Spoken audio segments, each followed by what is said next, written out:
What's up, everyone? Welcome back to school. But don't worry, everything is cool. I'm your host, Jalissa, and of course, I am here with the boys, Steve and Brandon. Say what's up, you guys. What's up? Y'all ready for a new episode today? Yeah. How y'all doing today? It's very gloomy outside, but I like it. Yeah. Okay. What? I don't know. You just I stopped like kind of. it. You No. stopped kind of abruptly. No, I think it it's was cool. cool. Yeah. And for those of you who are watching on YouTube, you might see something different. We got headphones because we're always trying to improve the quality of our show. So now I can hear every single molecule in my sister and Brandon's mouth. Mm-hmm. So it feels like I'm right up. It feels like they're right up my ears, which is pretty cool. Girl. Nasty. Man, fuck you guys. You guys never reciprocate my energy, bro. What are you talking about? I see you guys as family, and you guys see me as like a bum on the You street. see bro. Julie as family? She is family. Mm. She's your sister. I don't know. I think when you're born, it kind of takes a few steps before it becomes That's a family. wild sentence. Mom, you're like family to me. Okay. You wouldn't say that there's like kind of this idea of family that you need to grow into? You think you should love all your family members no matter what, even if they've done you dirty? No. Has Julie done you dirty? Yeah, when we were kids, but it's okay. I forgave her. I don't think you should. You should forgive you. I don't think I you don't think I should should love forgive all you. your family. Why? Because, I mean, when they do you dirty, they did you dirty, no? Like, really dirty? And Like, they really hurt your feelings? um Like, they really went against you? But don't the like Muslims or like the Islam say like to turn the other cheek? Yeah, but I'm not no, Muslim that's or Islamic. Jesus said that. Isn't the Quran and like the Bible the same thing? No. No, They're not. I thought I it don't know what you're was. talking about. They're not the same. Well, they're the same thing. No, okay. characters cross over. Oh, so it's like Characters like it's like Jesus. the cinematic universe. Like Jesus shows up in the Quran, but in the Okay. Bible, Jesus says he's the main guy. But the Quran isn't saying that. It's He's like- just a prophet. Okay, So, but the same thing. so it's basically cinematic universe. It's in the same cinematic universe, but different timelines, right? No multiverse. I think it's just different accounts of history, different Okay. perspectives. Okay, then. Well, either way, Julie, I forgive you for everything you've done to me and will do. I did I say know. sorry. I know. I told you. I apologize I'm for it. saying I forgave you. But I'm saying on the other end of it, don't forgive everyone. Trauma dumping. Trauma dumping. Trauma the dumping on your podcast. Thursday morning. How's everybody's Thursday morning, by the way? Everybody who's listening to this. I know I can't hear the responses, but I miss when people used to be able to comment on the. on the live. Yeah. Yeah. I mean, I don't miss being live, but that's if there's one thing I do miss, it's that. Yeah, no. 100%. The headphones kind of are giving me like radio vibes. For those of you who are new and didn't know, we used to do a radio show. Shout out to TGN. And that's kind of where this whole basis started. And it's cool because I actually find I become more comfortable with the headphones on. I feel like I can say more like out of pocket shit with the headphones on because I know how my voice sounds. So I hope you guys enjoy it. Today's episode might be a little spicy. You know? No? You guys aren't feeling Will it? I don't know. I guess we'll find out. I guess we'll see, right? So since it is the morning, most of you guys listen to us in the morning. I'm going to do morning announcements in the theme of our show, which is basically I'm just going to go over some stories that I'm going to read out to Brandon and Julie and see thoughts, see what they think of these things. So my first story is the mayor. Did you see that the San Francisco's having a drug crisis? No. No, you didn't see that? So apparently the mayor was giving like a formal speech and some like homeless person ended up throwing like a brick at them. But I'm serious. I have the video right here. I don't know if you guys want to see, and then you can just like edit it into the podcast, or you're not down. I mean, I guess I could try. Yeah. All right. I'm gonna show this guy right here. Look at this shit. Oh, there's an ad. Fill the space. Fill the noise. Let's see. Come on, let's see this break. Is it a good throw? Does it nail her in the head and then knock? Does it make? No. It's a pretty weak ass throw, bro. Does it go boink? It's a pretty weak ass throw. If it's a lame throw, I'm not gonna edit it in because then you guys. Have to see. If it's It's this guy. Look, it's this guy. let's see. No, Let's see. they like shot blocked. You see? Nah, you guys aren't missing anything. You I don't thought- you want to I- see Julie? Wait, so what happened? What did they do? So right now there's like a drug crisis going on in San Francisco, and everybody I guess is like they showed it in the video. Everybody's like what do you call it? Shooting up? everybody's like they're bringing out crack pipes and they're doing it like on the street. And so in an act of like rebellious, a lot of like the addicts started like lighting up and like smoking in front of the people's like city in an effort to kind of, I guess, show them that the crisis is really bad and their policies aren't working.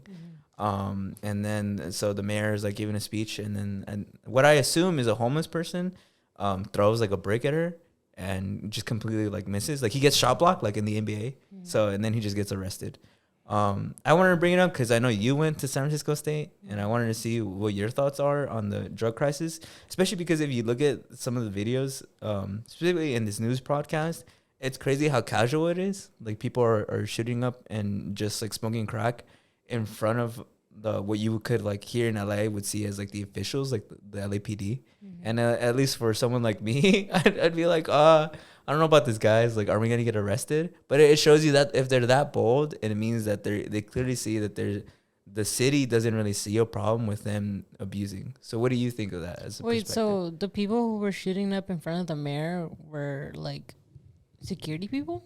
They're just homeless people. Oh. Yeah. Why'd you? Because you said like officials like here, like LAPD or some shit like that. No, yeah, I was saying that they're doing it in front of the officials. Oh. Yeah. And they obviously don't seem to be bothered by it. So it kind of paints the picture that if they don't seem bothered, that it's that normalized in San Francisco. And because of that, they're kind of doing it in a fit of protest because they're saying that the policies that the city is implementing aren't working. So thoughts? Well, because I don't know what the policies are that they're doing though. Like, no, I know. It's not more of like I don't want your specific like detail to detail, but I'm more of just like I want your perspective as somebody who went to San Francisco. What do you think of like the fact that it's become so normalized to use drugs in San Francisco? Do you think it's fine or not? Because you go either way. Well, I'm not trying to paint it either way. Well, I don't know, because I'm kind of like, well, when you go to San Francisco and then you go to like a park, you can just like smoke, drink, whatever. You can do whatever you want there. I've never seen people do like other shit. I never, when I was there, I didn't really like experience seeing people, I guess, shoot up or do like coke or all that shit. I just mostly saw people smoking or drinking freely in the streets. And I think, I don't know if that's where it's coming from, where it's just like, it's just so normalized to see people just get drunk and high that like now it's come up to the point where it's like now if they're doing crack or all that stuff, like it's pretty in a way normalized because everything else has already started to become normalized. I don't know if that's bad. I really don't know. Like I don't really know if it's like something bad. Well, yeah, cool. Because I'm not asking you to be like the moral police and be like, should these people basically get arrested and put in jail? I just more so want to see how you wrap your head around something like this. Or Brandon, what do you think? Because like, at least for me, I've been in San Francisco and I did one time go into a smoke shop. And I remember we were looking for a pipe to smoke just weed out of. And then one of my friends, he comes up to me and he's like, bro, like he doesn't smoke, right? So he's like, what kind of pipes are these? And I turn around and I look at it and I'm like, oh, those are. And then like my eyes like lit up and I was like, holy shit, like those are like crack pipes, and they're selling them right there like on display. Like they're fully like they're not afraid of it, they're just selling them out for you. And a conversation that me and my friend had, because we're very Angelinos, is that obviously you wouldn't see that here, but I guess over there it's an effort to kind of like if people are gonna use it, I guess they want them to be safe or something, right? Yeah. And do you think that's inherently right, or do you think that should be something that is banned? I feel like I get what they're trying to do. I just don't know what the right way is to like deal with something like that. Just because I'm like, because you saying that you saw the crack pipes, my ass wouldn't know what they are. Like my ass would see them and I would think they're just regular glass pipes for weed. I could spot a crack pipe from a mile away, bro. And I'm like, I don't know what they look like. I don't know what that would specifically be. So to me, I feel like I don't know if I'm the only one who just wouldn't know what they are. Like maybe there's other people who just don't know what they look like or like all that stuff. I don't know if they are going the right way with it. Like if I understand their intention. Their intention is like, oh, because if they're doing it, then like maybe we want them to be safer about it. But other than that, like I don't I don't really know if that's like the right direction, because I get it. I mean, I get that it's like if it's a big crisis, and I guess the other way is just helping if they have like addictions, right? Like having more support groups for them, having more what would you say, like organizations that will help them kind of get out of that, and instead of just feeding into the habit, if it's really really that bad, I guess, like I think having more different like programs for it, instead of kind of like giving in, because I get that they want them to like be safe and all that, but at the same time, I'm kind of like, I feel like you shouldn't be also giving in so much into it. Like I feel like you should still be giving other resources for them to like seek help or like find ways to kind of get out of it. Yeah, that's all I can honestly like kind of think about. Yeah, well, because the comments are like, she's getting a piece of their mind from her public, and it doesn't look good. So she retreats by heading back to her cushy office for protection from her decisions and how these decisions negatively affect the citizens. Absolutely disgusting from the mayor, her administration, and the drug addicts. Another one says, this wouldn't have even happened if there wasn't a harsher punishment for the addicts. Thoughts? Brandon, what do you think? That comment was funny. Like, oh, of course she retreats. Like, I mean, bro, they threw a brick at her. Yeah. She's just gonna stand there. I don't know. I feel like I don't know enough. I feel like I just don't know enough. I feel like it's also like I'm not like from there, so I'm not one of the like. What do you say? Yeah, say? I'm not from San Francisco to say well enough that like this is what should be happening, or I'm getting affected because this. Because I don't live there anymore. I was only there for a bit, and again, like for the bit that I was there, I didn't really see much. Yeah, I don't. And I think maybe now, because the last time I was there is 2019. Maybe from the years from then to now, it's gotten even worse, and like. I haven't really gone back in a while, so I haven't really fully noticed.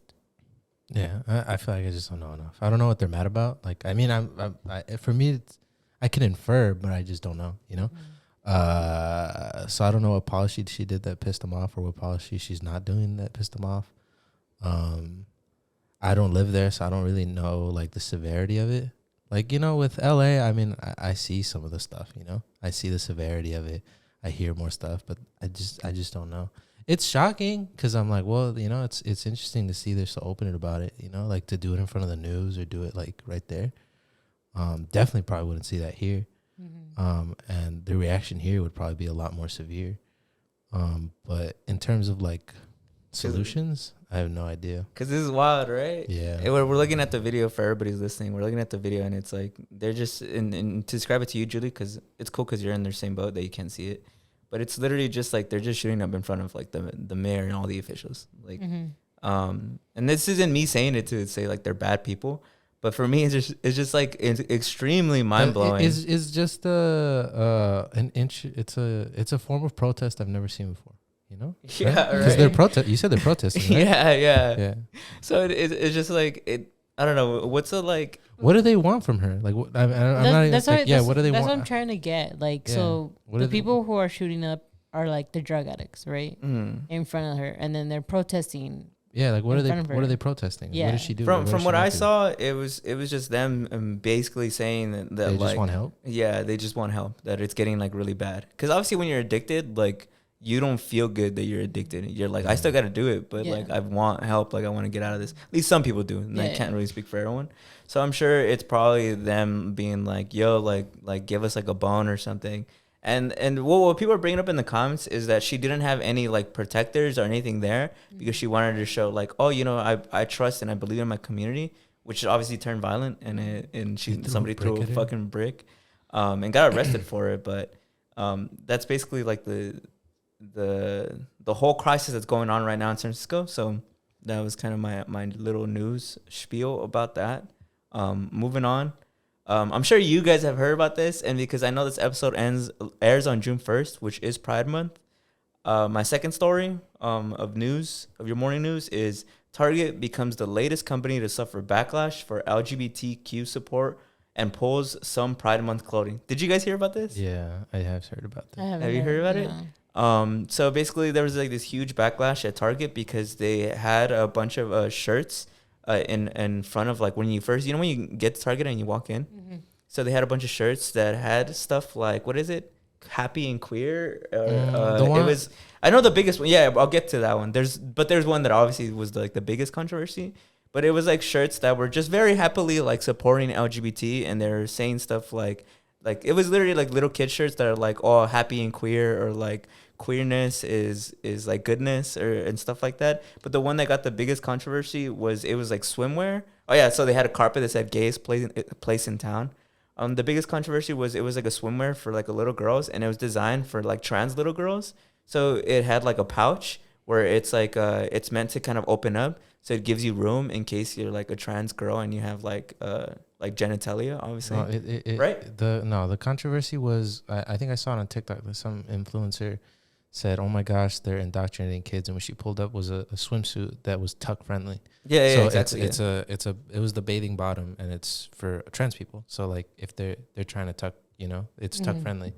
But from what I've seen, if you go on the website, it's not for kids. It's under the adult section. So the chick who said that was lying. Yeah. She kind of just moved it to the kids section. Yeah. But needless to say, it's a very because that so many people.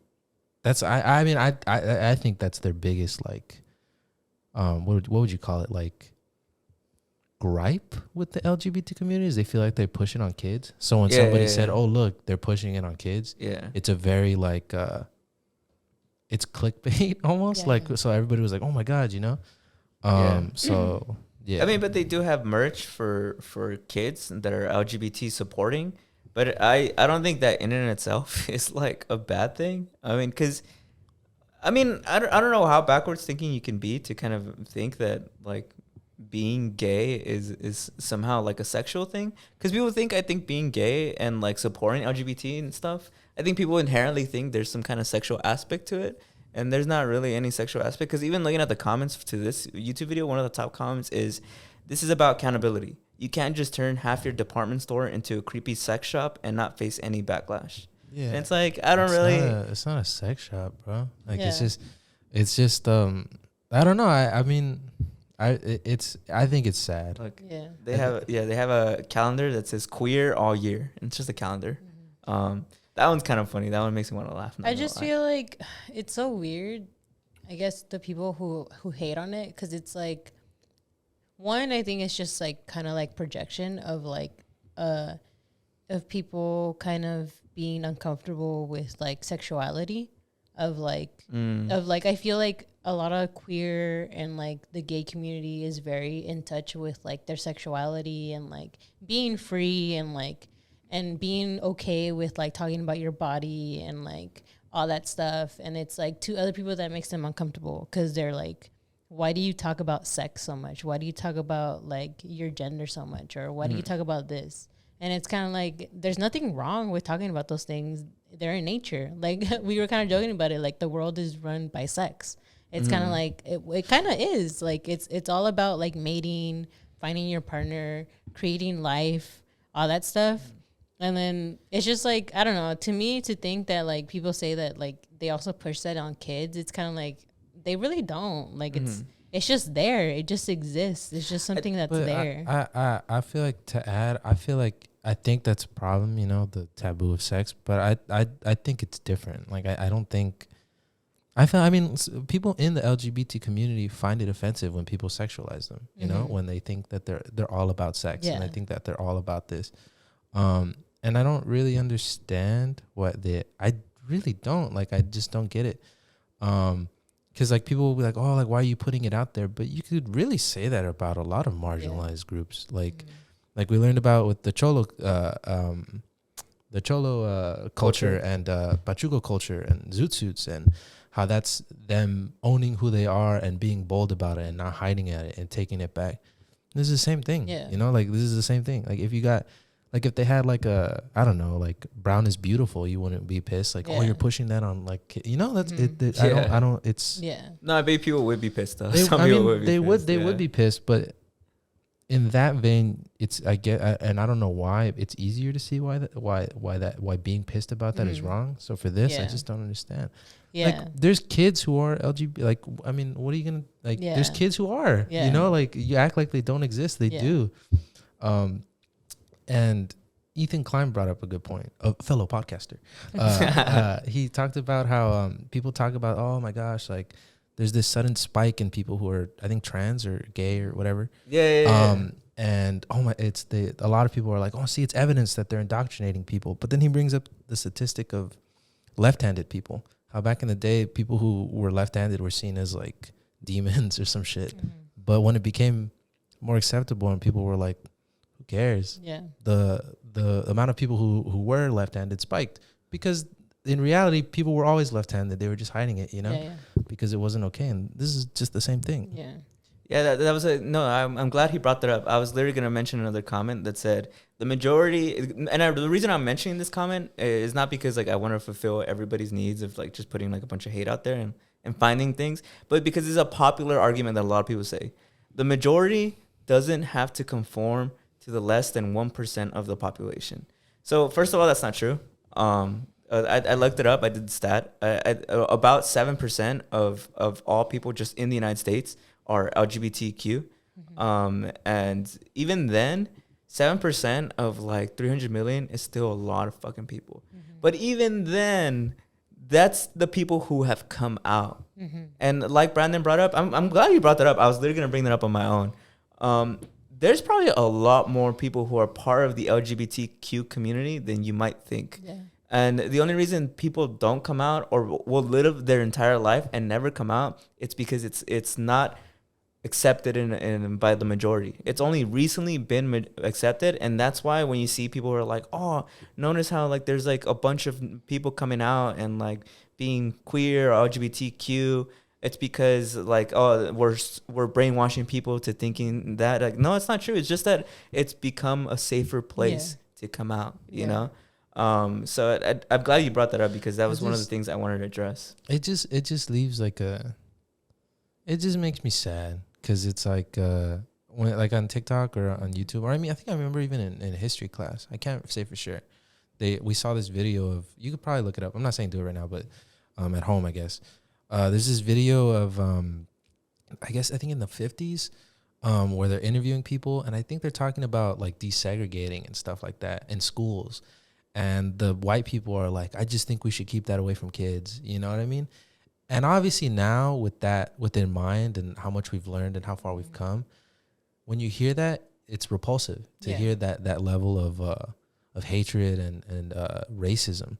And this is the same thing, you know, and it makes me sad because I know for a fact, like when we're older and this is considered the 50s or a long time from now, everybody's like, oh my gosh, I can't believe everybody thought like this, you know? Yeah.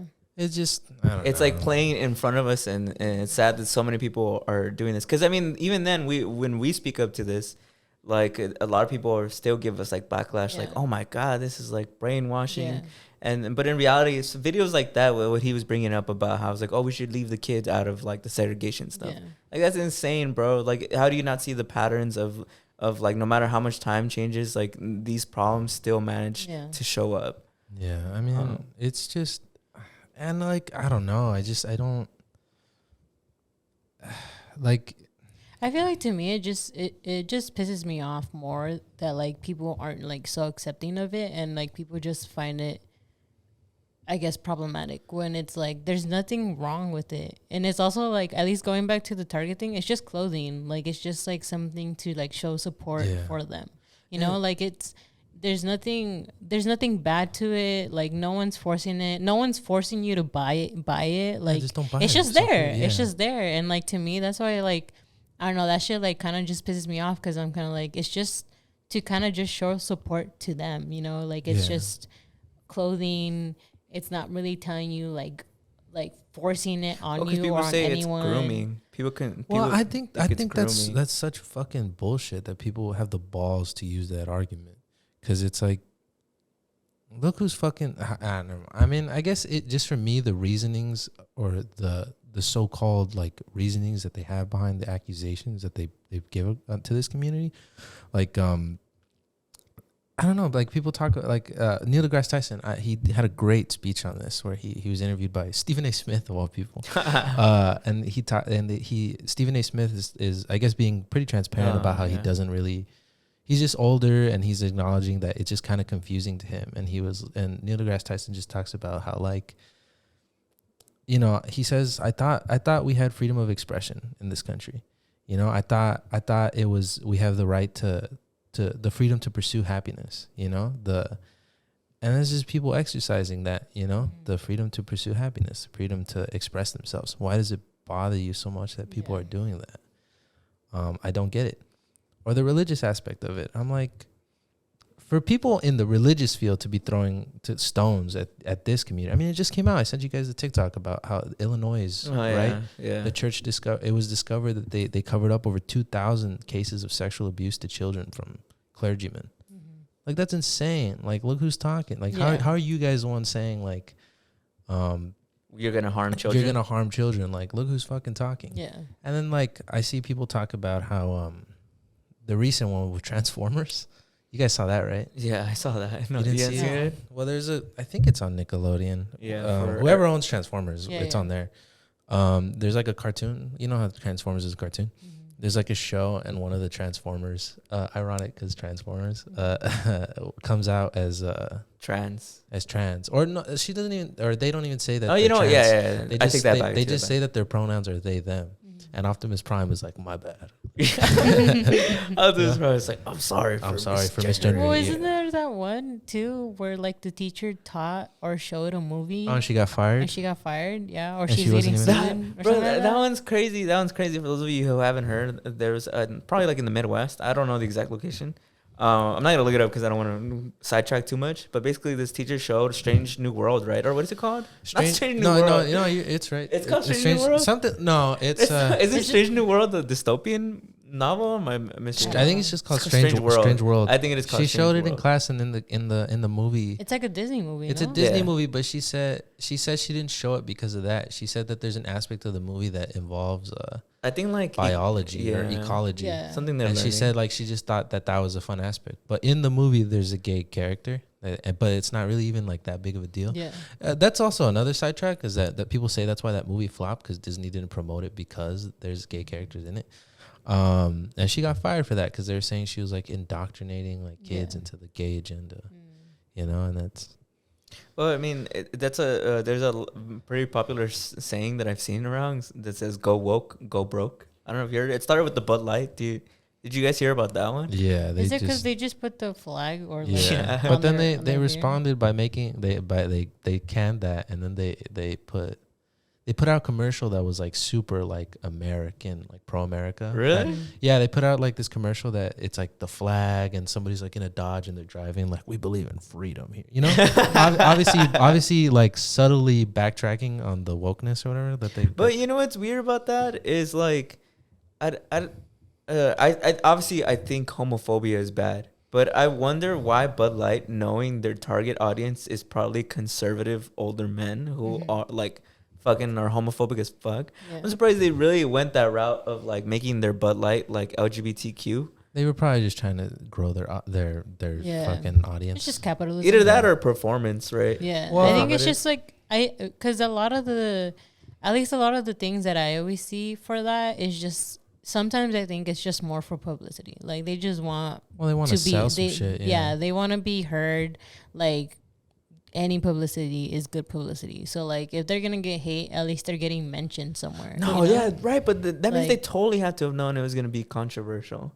So, I don't know. I feel like they know. Are they playing the long game? But I don't know. I don't know. Then again, I don't know if they're that smart. I genuinely, I don't know. I feel like it still sometimes surprises me how sometimes how people react to things. Like, there's a part of me that's always like, people are a little more accepting today, you know? But then it always, I don't know why, but it always surprises me when like people react like this and they say some of the most monstrous things I've ever heard. Mm-hmm. You know, like I guess going back to like the kids or like how it's grooming kids or how it's dangerous for kids. I just like, how can you say that in the time we are now? Yeah. You know what I mean? How can you say you're trying to protect kids and then just meanwhile gun violence is now the number one cause of kids' deaths? Yeah. Like if you're trying to say I'm trying to protect kids and then you're kind of like that towards guns, like stop pretending like you care when you in reality you're just homophobic. You know, like I've always said, I just wish these people would have the fucking like. Just to be honest. Just be honest that you're like, fucking like. People just like just own it. Just own it. I'd almost just own it. You're homophobic. homophobic. Give more respect to if they were just honest about them being homophobic. Because it just seems like such a fucking coward's way out to be like, oh, but my intentions are good. Like I'm just trying to protect kids, you know. But you never know. I do imagine though that some of these people who did grow up in like conservative America, wherever that is, like South or whatever, I do imagine that some of these people are probably, because that's the environment they were raised, they really do think that they're protecting kids. Like I'm sure it's just an ignorance thing. I really don't think that it's like some of these people are homophobic, or I think they are homophobic, but they're not intelligent enough to be aware of like that they're homophobic. They're more of just like, I just want to protect my kids from what I see, what I've been taught, what I've been raised as like is the bad guy, you know? I don't just feel like I just think that's so dangerous. Yeah. That's so. Go ahead. I'm sorry. Yeah. No. Well, because I was gonna say, I feel like that's not really helping the kid in any way. Like I feel like when, at least for me personally, I feel like when I see kids as like being free and like they know themselves of like free to like express themselves. And like you tying them like, oh, you shouldn't be like this, or like you shouldn't listen to this. It's kind of like, not protecting them, but just blinding them from a lot of things and learning a lot of like other stuff. Cause like that's kind of like keeping the cycle, right? Of like, if you're afraid of like the LGBTQ and like all that stuff and like what they stand for or whatever, and like you basically are making the kid think the same way of like, oh, you shouldn't be like this, or you shouldn't be doing this, then it's just a continuing cycle of them just being stuck in that space of like a fear. Yeah. I just think it's super dangerous. Like I just think it's super dangerous. Like, yeah, sure, whatever. You're taught you're the bad guy, you know, whatever. It's like, again, you could say that through a lot of points in history. You know, we were taught black people were the bad guys. We were taught, and then it resulted in tons of violence. It returns it, and like cases like Emmett Till, and you know, lots of stuff like that. Real serious consequences that have irreversibly scarred the black community, and that's happening right now to the LGBT community. You know what I mean? It's not this passive like misunderstanding. You know, there's active legislation going to like against these people. There's active bannings of books. There's active silencing. There's violence against trans people skyrocketing. Yeah, there's kids that like they can't even get checked in for like doctor appointments because they're like, if they're like queer or transgender, they're not gonna service them. Like there's bills being passed for that. For really? Like not to give them healthcare. Not to give them healthcare because they're but trans why? people. Because they're just trans people. Because you know? because they blindly hate these people, and they push this rhetoric that they're indoctrinating kids, that it's dangerous for kids. And I see a lot of people talk about like, oh, like these people are getting like little boys to transition at the age of 12, and they're just choking down estrogen pills down their throat. You know, this bullshit like. That's obviously just like an exaggeration. That's obviously an exaggeration. Yeah. Or if there is some sort of controversy, it's like one case out of a million, and like it blows up and stuff like that. And I think it's just unfortunate. I genuinely believe we're gonna look back on history, and it's gonna obviously be a stain. And it's sad that it's happening now, especially with all like. Well, yeah, because I think that if this is such like and especially U.S. kind of a concentrated conversation, because obviously we see that if you look at our most recent like election, it's weird that we're getting so political, but I mean, I guess this is kind of a political topic, so it's okay. But like you see that it was pretty 50-50. Most of America, one of the biggest like voter turnouts, it was pretty 50-50. Yeah. Everything that we're saying is like, in my opinion, facts. Everything you, Julie, you're saying, and Brandon are saying, I can agree with. But it just, to me, it's weird to wrap my mind around that a lot of people, though, very heavily disagree with what you guys are saying. And because of that, I think it's important to also understand where they're coming from. Yeah. I'm not saying it's right, but I'm saying that you have to understand like why they feel that way. And yeah, it's wrong, and I agree that it's wrong. But it's just insane to me that like this to me seems so obvious. Like everything you guys are saying, and like I'm like, duh, like. I almost am like, I don't even need it to be repeated. I'm like, just logically think about things. Obviously, it's okay to be LGBT. Obviously, LGBT doesn't mean you're sexually like teaching these kids to like become like, I don't know. I don't even get what they're trying to say with that, like grooming. I don't get what that's even implying. Like to me, it's so obvious, but I just think it's even more mind blowing when you think about that. A lot of the country doesn't really agree to that. I mean, obviously, you see it. They pulled down their merch. So I can't really add more to the conversation beyond that. I'm sorry. I was paying attention. I was just looking at my phone because I had wrote a few episodes. I had wrote down because it was making headlines about how just this year alone over 400. I think it was 400, 200, 400 in the hundreds. Anti-LGBT community legislation is being pushed. Oh, yeah. You know what I mean? And I just don't understand. I just don't get it. I don't get the, like, even if you don't understand or it's a foreign concept to you, the idea of removing somebody's rights or oppressing people or, you know, all these things that are actively happening. The Don't Say Gay bill, right, in Florida.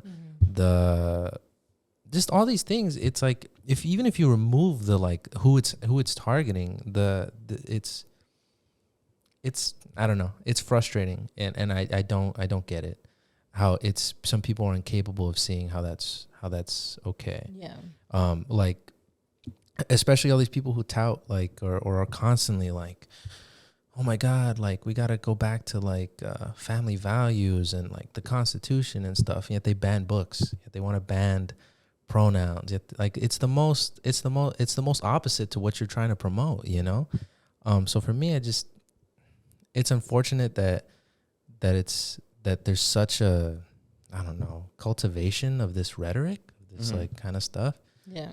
Well, because I think it's we use that term brainwashing and manipulation like all the time on this podcast, but I feel like I more want to understand where it's really coming from, because I feel like I'm not a conservative person, but I feel like my life has made me live a conservative life, especially right now. I work a blue collar job. I work Monday through Friday. I wake up early in the morning. I get home late at night. A lot of these conservative men, I share in their experience, and yet I don't share in what they believe, you know? Well, But because of that, I really do think that a lot of these people that you see online who are conservative men, you see like are working hard. I don't think it's correlated. Like, I don't think that those people are inherently conservative, because you hear that argument of like, if you worked my job, you would like be conservative and you would see like why all these liberal ideas are like bad. I don't agree, because I literally live their lifestyle and I don't feel that way at all. And that's why even more of like when I bring up these ideas of like manipulation and brainwash, I'm like, where is it really coming from? But sorry to cut you off, but to like just to add a piece of that, there's an important aspect of you though. You know what I mean? Your skin color, you faced oppression. So like there's a very important and real aspect of who you are and your identity that I think separates you. You've faced oppression, you've faced discrimination. You know, a lot of things that I feel kind of gear you away from that kind of mindset. And there's this really good TikTok. I should have saved it, but I didn't know we were going to talk about this. Yeah. This guy brings up, he just talks about some conservative ideas, and he says this really good line is like, his issue with conservatism is they feel nostalgia for a time that never existed. And he gives the example of like with the trans community or like LGBT, or like when people say something like, oh, I wish when a man was just a man and a woman was just a woman. You hear that a lot, right? And he talks about how like that's inherently like it's just not true. Like trans people have always existed. Gay people have always existed. These issues and these ideas that you're saying like, oh my gosh, you're really wishing to go back to a time when that wasn't accepted, when it was out of sight, out of mind, when you didn't have to face the reality of their oppression, you know? And that's more my issue with it, is I feel like you have to acknowledge that. And I guess it's just like there's an aspect of it that's in reality affecting people, you know? It'd be one thing if you thought that and you didn't affect anybody. Yeah. But some of these people think this, and it's actively affecting people. It's actively ruining their lives. Yeah. You know? And that's the part that I just can't, like, I don't know what the word is, but, you know, it's just, it's frustrating, you know? Yeah, it's all around frustrating. Yeah. I think for me, the reason I also feel for it a lot more is because of the fact that like I am a woman of color, and as a woman, I've also feel like I don't have that many rights, I guess, as a woman and as a woman of color. That I'm like them, that as another community that's also going through it, where like they're also losing their own rights. It's kind of like it's just, to me, it's just like we're fighting a battle, and it's kind of like none of us are winning unless you're a white man, you know. Yeah. Unless like then you have rights, then you're free to do whatever you want. But if you're something opposite to that, you don't have those. You're just kind of there, and you're not really cared about. Like nobody cares what happens to you. Like nobody cares that like people are hating you or going against you or anything. Yeah. And to me, it just makes me so frustrating to think that like that's just how it is. Because I also think of like other people that I've met that are not from like the United States, but they are part of the queer community, and they come here and they're like, I came here because my community back home in a different country doesn't accept me. No, And it's kind of like they come here because they think that we're free here to express ourselves and be who we want to be. But yet in the end of it, we're always getting judged for it, you know? Yeah, like an example I thought was pretty interesting, because I mean, I don't know if you guys know, I'm a big NBA fan, right? And recently, I had no idea. Maybe a couple, maybe a couple months ago, Dwayne Wade, it was when he moved out of Florida because he talked about how, I mean, he you know, the taxes or whatever, he didn't agree, or some shit like that, but he said his family didn't feel welcome or safe in Florida. Because his daughter, if you didn't know, is transgender. Yeah. And I thought that was pretty like impactful, you know, that someone at the height of his success, you know, still doesn't feel safe, you know. Yeah. That he feels for his family and he's worried about them, you know. Especially being a black man and having a black family, you know, I can only imagine how hard that is. Yeah. To feel like. Because that's the one thing for me is just I'm always like, man, like how it baffles me how it's happening now, especially because like, you know how we talk about AI and like, oh my gosh, the future is now, like, you know what I mean? But it's still it's seeming impossible for people to lay off other people's lives. People are still so obsessed with controlling how other people express themselves, you know, and yeah, it's just awful. Yeah, I mean, guys, just to wrap it up before we go to the next topic. Yeah, so if anybody here listening, watching is part of that community, you are always welcomed here.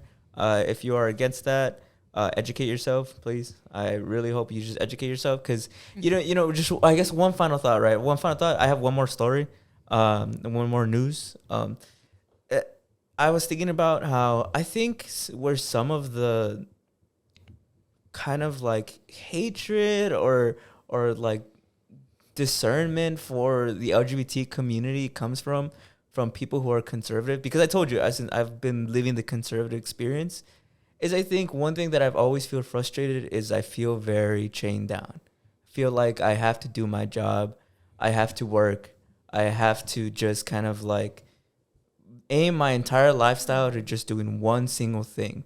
And because of that, I can see how people who are in my realm would look at something like the LGBTQ, which is kind of all about expressionism, right? Expressing because you were held down for so long.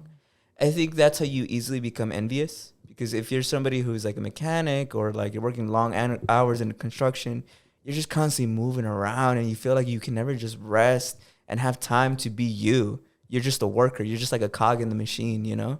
And I feel like as somebody who's from like who's basically right now a cog in a machine, I feel like I can I guess understand why people like that would become frustrated at seeing somebody who's so happy and so expressive. Obviously, like I'm saying, it's not right, but I just had this complete revelation of where at least one aspect of that kind of homophobia comes from. But yeah, just some weird personal insight that I just had right now on the show, live on the show. You guys saw it.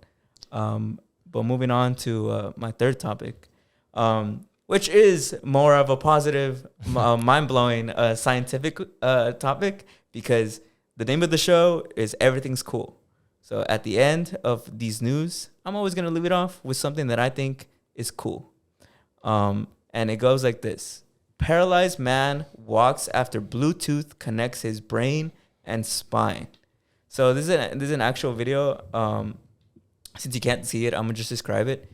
So what they were able to do is they were able to put like a helmet on this guy who 12 years ago he had gotten paralyzed, and now he's able to use his feet with a Bluetooth speaker with a Bluetooth device, not a speaker. My bad. It's not gonna play music.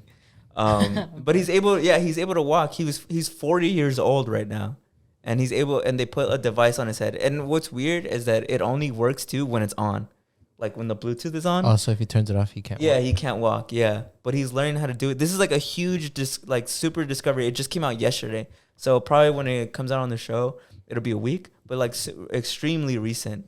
So can he feel?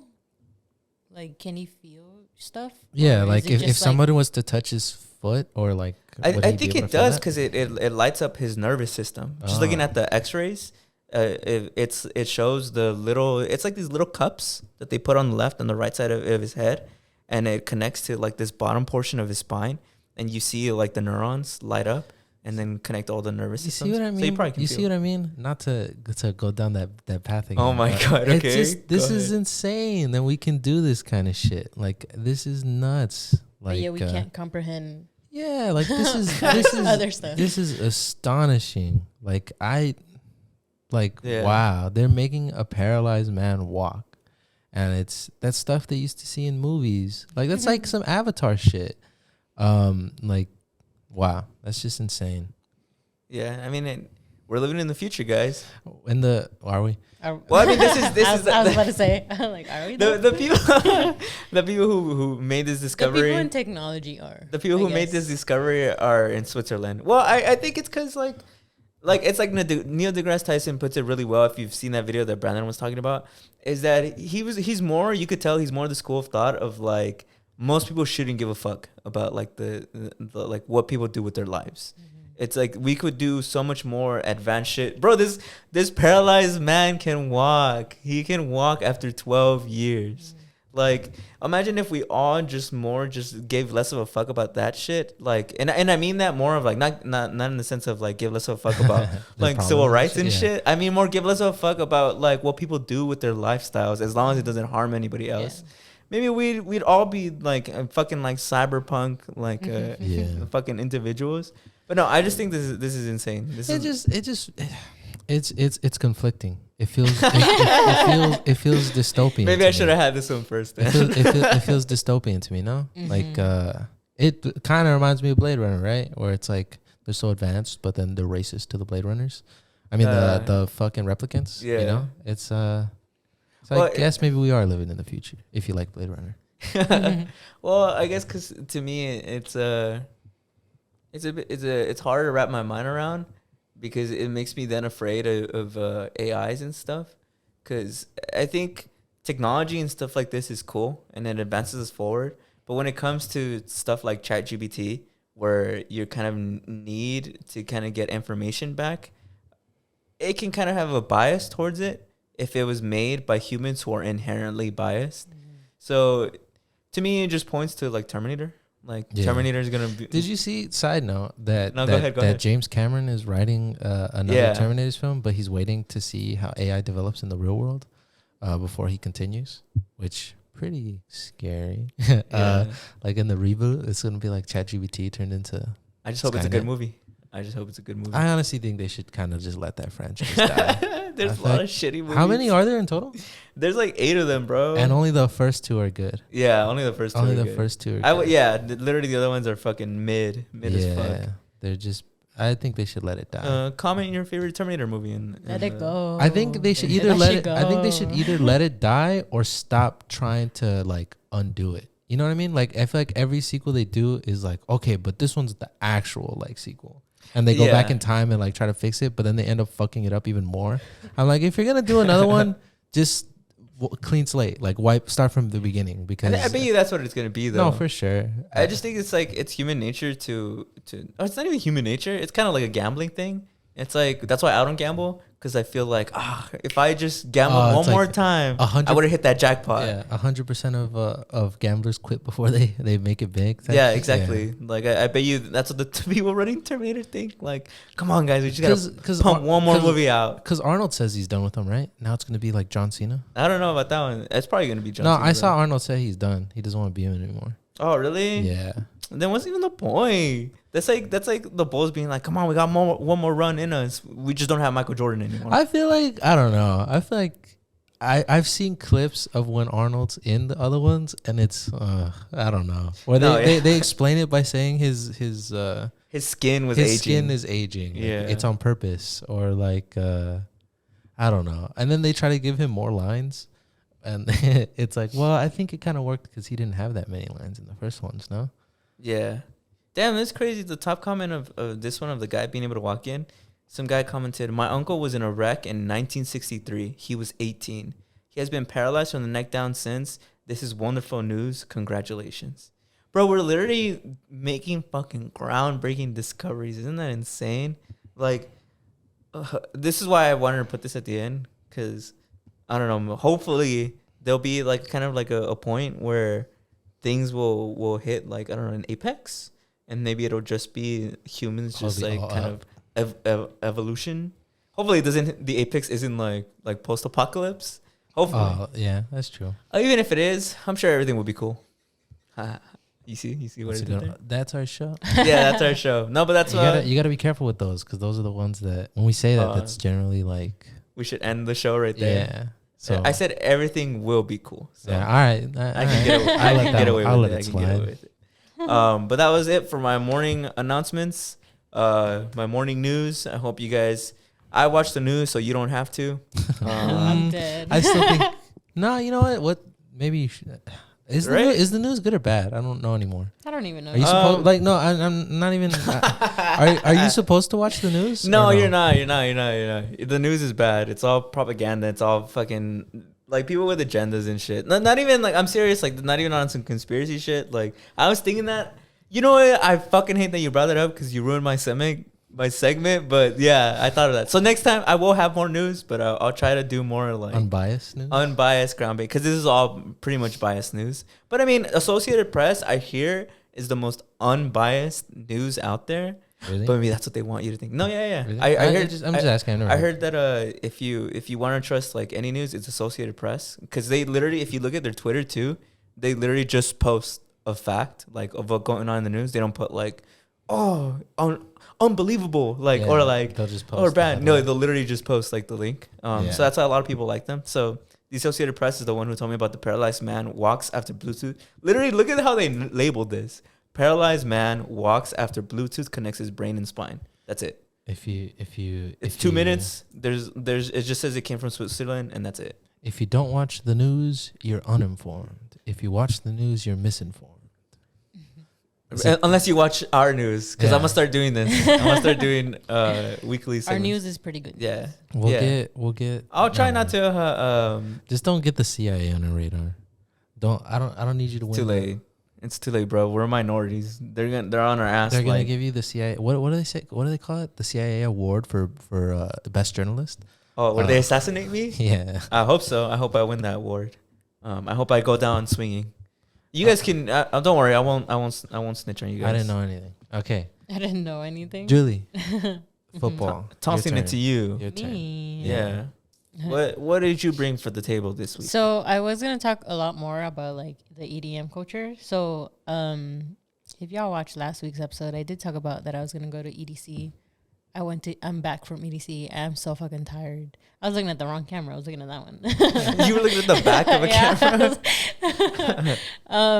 I just got back. Probably what? I got back. Today's what? You Thursday? basically got back yesterday. Yeah, I basically got back yesterday. I slept the whole day yesterday, though. I legit And she's still tired, and bro. I'm still fucking tired. It's doctors, once again. I'm not sound sick. off in the comments. I'm not sick like last year. Last year I was fucking sick. Like, I was sick as fuck. She had COVID, bro. She had COVID. She doesn't want to admit it. I don't think I had COVID. She had COVID, I took bro. tests. They all came out negative. You mean, I don't know. Oh, you mean that fake shit? Jovid? Jovid? Joe Biden's COVID? I don't know. You know which line I like? Really, I'm sorry, Julie. I don't mean to cut you off really quick. I'm sorry, my brain is doing a thing where I'm thinking about that Kendrick lyric where it's like, I caught COVID and started to question Kyrie. I hope that's not like, we're not gonna get banned for mentioning those two things, right? Probably not. Just don't explain what that lyric means. Okay, that's where everybody find out. Homework. This is your homework. But back to you, Julie. But yeah, and so I was trying to look more into, I guess, like the history of like EDM and like how it came to be. Because when I was there, I just kept thinking of like the first time. So the first time that I started going to like raves and stuff, which was back in like 2019. And like, I remember the feeling that I had when I first was there, and like feeling very much like I was kind of like accepted and I was free to kind of just express myself. Because I don't know if you guys have seen videos and stuff, but like people dress pretty like wild. Like people dress in like, I've seen like really like super like exposed and all this stuff. Would you say provocative or not? Just revealing. Just like very revealing. Yeah, very revealing. Very revealing. And I think when I first went, like it was always just very accepted. Like nobody judged you for what you were wearing. Like nobody judged you like if your clothing was too small or too big for you or like whatever. Like it was always nice. Everyone was always really nice. And I was kind of like, I have been hearing here and there like the history and where it kind of came from, but it mostly just started with like house music, like back in like the early like 1980s. It started up in like Chicago, and it mostly started up in like a lot of like the Black and gay community. That's where it kind of just built. It's also it also is like a subgenre of like disco, so that's kind of like where house music kind of like came from. And usually like if you're getting into, I guess, EDM, house is kind of like the first level, and then you get into like techno, trance, all that stuff. And like a lot of people will still stay just mostly to house because it's kind of like the intro to all of it. And I thought that was cool, learning about like the history of it and how it kind of just started more like in Detroit, and like it was like Detroit house, Detroit techno, and how it kind of just built from like a small community of like, you know, like Black people and like the gay community. Can I ask you something? Mm-hmm. What is it about EDM that you find is attractive, like inciting? This isn't me, like, I'm not dissing or anything, but I'm more of like the music. Yeah. What about music is enticing? What about the music is enticing? I just feel like it's just like the feeling of the music, the feeling of like, because it's a lot of like bass and like a lot of like just different what do you say, like tones and like notes and all that I feel like it when you're there and you're hearing it, it's just like really, really loud, and it's just like it's just like the beats of it. It always just sounds. So it's more really, of like really a nice. feeling. Yeah, really. Because I feel like weirdly enough, like this time when I went to like EDC and I kept hearing like the bass and everything, I kept getting like goosebumps. But it was like, it felt nice. It always just felt good to be there, like to hear the music, to hear like the different and it just is like the culture isn't just that. There's other stuff, right? There's like when they do like the visuals, the lasers, the fireworks, like all that, like it's all part of it. And it all just looks beautiful, like when you see it and when it's all physically there, like it just looks all really nice. Because I remember there was a song that I really, really, really wanted to hear from one specific like artist.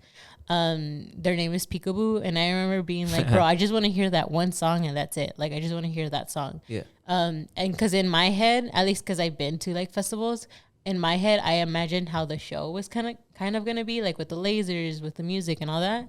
And I remember he played it, and it was exactly how I pictured it, and even more. Like it was better than like what I thought it was gonna be. And I was like, bro, this is exactly how I imagined it. And it was like beautiful. Like it was just like super nice. Like the visuals, the way that the music sounded, the way that it was kind of like remixed. And I think that's what kind of gets me. And the other part that gets me is that like when you're there, well, now not as much now, but back then it always felt like, yeah, you're very much accepted in like this community. Like everyone's always so nice. Everyone's always like complimenting you on like what you're wearing. Everyone's like, oh, you're really pretty, or like they'll tell you like that kind of stuff. Like they'll be very like complimenting to you, and it's because mostly that's kind of what they built the community to kind of be like since like the beginning. Like the beginning, it was always to just always know that you're accepted here, and that like no matter who you are, like you're always welcomed.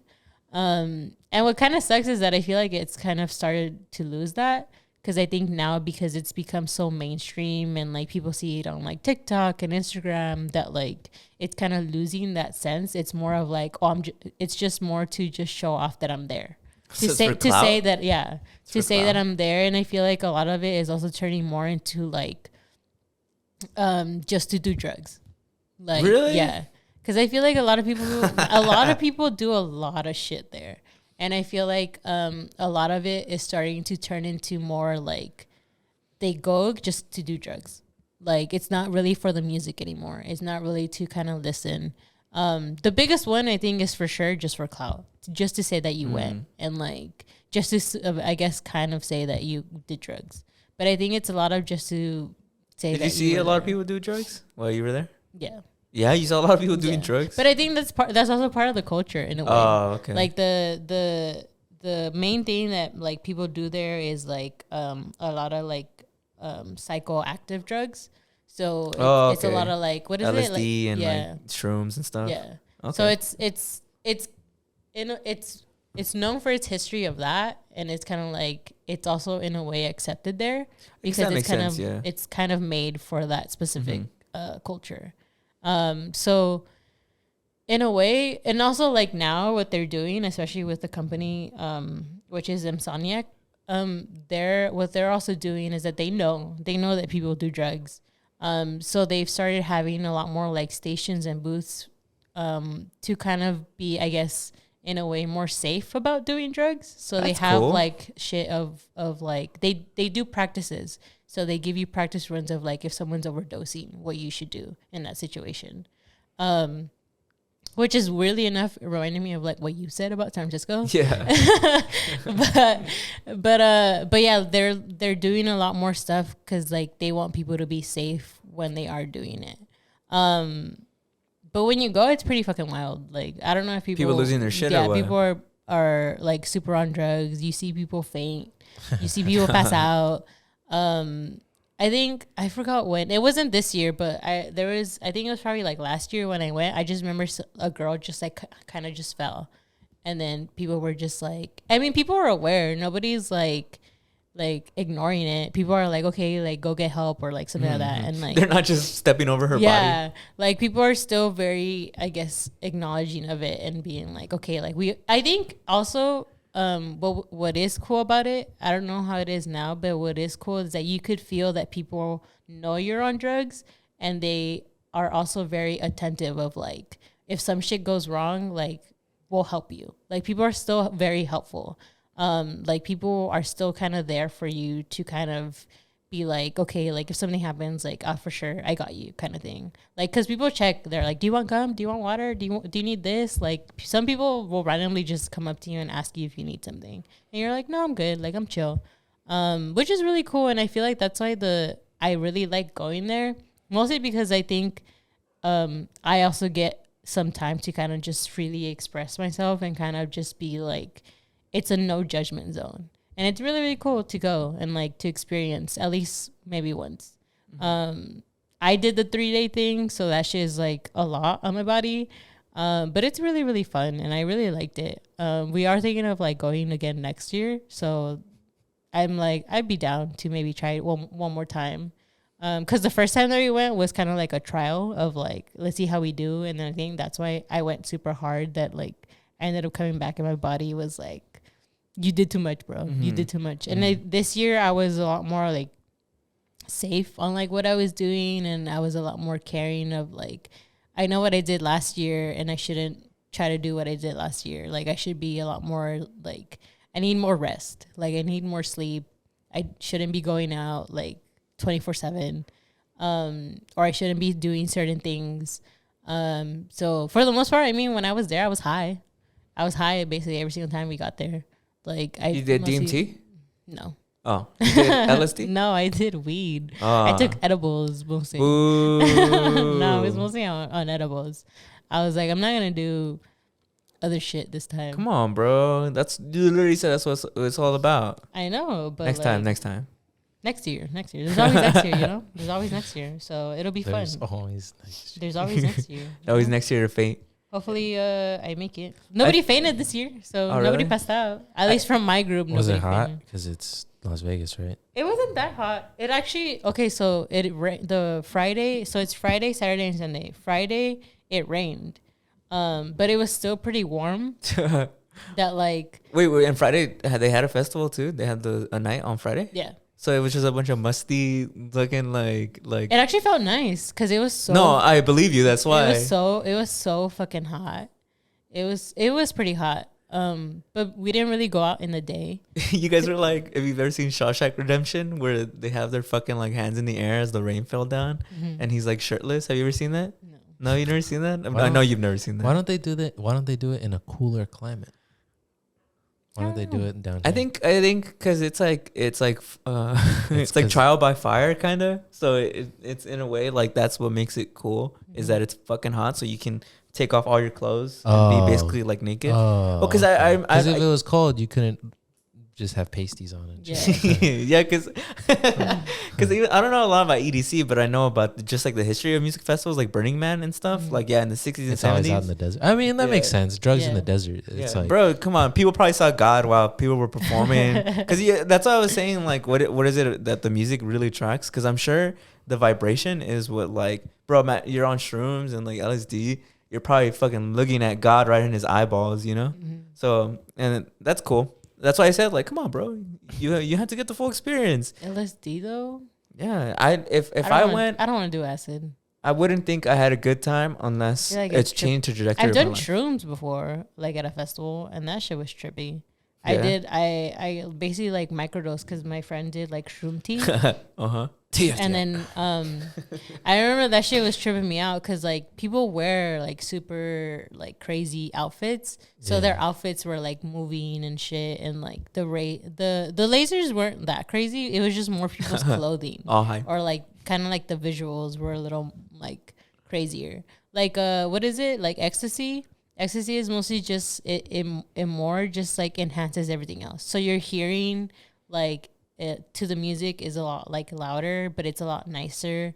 The rays and like the fireworks and like the visuals all look nice because like your pupils are like super like dilated and you're like, oh my god, like you're basically like in love with the light. Like you're basically like, fuck, like this is fucking beautiful. Like and that's why people do mostly like ecstasy because like it enhances everything else. can you die from ecstasy?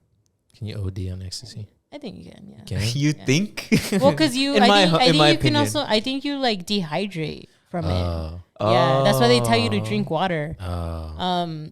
And a lot of people do like what are They call like- them? people like fight- pacifiers. People do Oh, yeah. pacifiers. What the fuck? Cause like you know how you like Oh, kind of you like swallow your own munch, spit? like you kind of like your jaw can lock because like you're kind of like grinding your teeth too. So like a baby pacifier Yeah, or like a ring pop?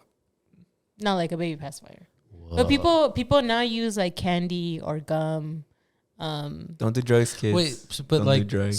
so like it's because it's to stop you from grinding your teeth or chewing on your like your cheeks, like your tongue or anything. Yeah. So you like lose feeling and you just start like chewing on your tongue if you don't do that. Has anybody ever bit off their tongue that you know? That I know. Come on, Yeah. how would you know? I don't. You would've I don't think I know. known, You I don't think I know. never, anyone. come on, bro. You'd be surprised what That they people know. no But so you've never, not even online, you've never heard of somebody biting off their tongue? no. Because you said their jaw locks. So what if they're like mid? I and think they're- she means like you grind your teeth. You know. Yeah, you grind your teeth. Yeah. What if your So- tongue gets stuck in there? I don't think I don't know because I don't know. I'm but, not a like, drug I expert. don't think you. I think it's just probably because grinding your teeth bad for you. I don't think you actually bite your tongue Yeah. off. But Man, all I know is I gotta go and it's not a good festival unless I faint. Unless I faint. Bro, have you ever been really quick sidetrack? Have you ever pushed yourself so hard at the gym that you felt like you were gonna faint? no. No, my bad. Then forget I said that. Yeah, my friend told me about that. I'm glad you guys don't experience that either. Bruh. But what's crazy is that you do see. I remember going to the gym and you see a lot of like rave people. Rave people. Rave people. These rave people.